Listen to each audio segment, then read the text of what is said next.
Hey guys, so I'm home today. I've kind of been spending the last hour or so looking into the Sebastian Rogers case. I just finished listening to Crime Time Buzz's recent YT video that you guys have been sending me, and I want to break that down and share my thoughts. So to kind of recap what she's talking about, there was a potential sighting of Sebastian Rogers reported at Spokane, Washington International Airport in Spokane, Washington. The comment actually says, "I've said it before, I've tried calling tip lines, but I'm certain that I saw Sebastian with a woman at the Spokane International Airport last October," so October of 2024.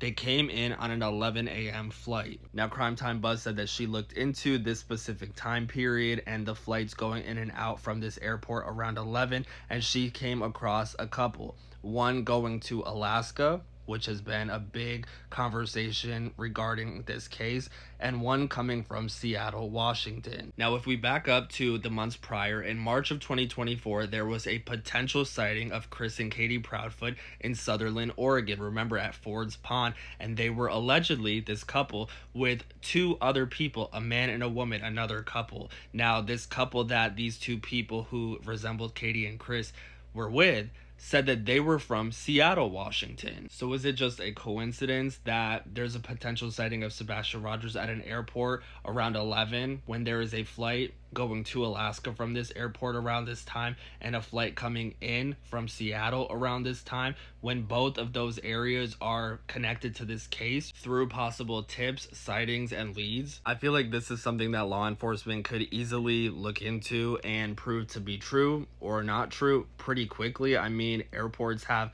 huge security systems, so if Sebastian Rogers flew into this airport or was flying out of this airport, that would definitely be documented. I guess that would depend on whether or not Sumner County Sheriff's Office took this potential sighting seriously and decided to look into it deeper. If you guys follow other missing persons cases that I've covered here on my page and currently am covering on my page, you would know that authorities actually look into potential sightings, potential leads, and when they find out that they're not related or not something that is relevant to the case, they come out and update the public.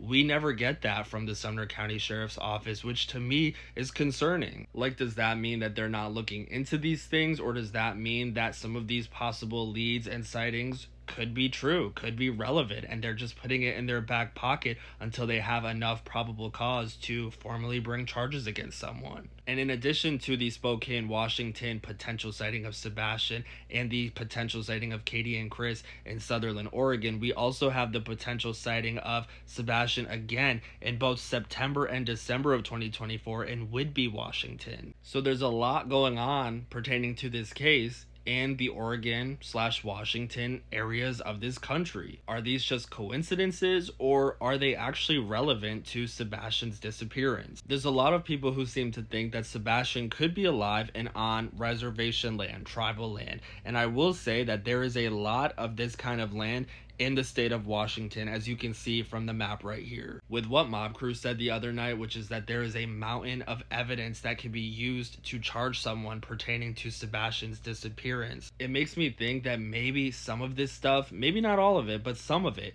could be true, and that all we really need is for the Sumner County Sheriff's Office to let go of this case and let the FBI take over so that we can actually get the ball rolling for justice to be served. Sumner County Sheriff's Office, you are not doing enough. You are not putting in the effort to make sure that this child is found and so that justice could be served if it needs to be served. It is time to give it up. We are sick of you. We are tired of you. We want the FBI to lead this investigation.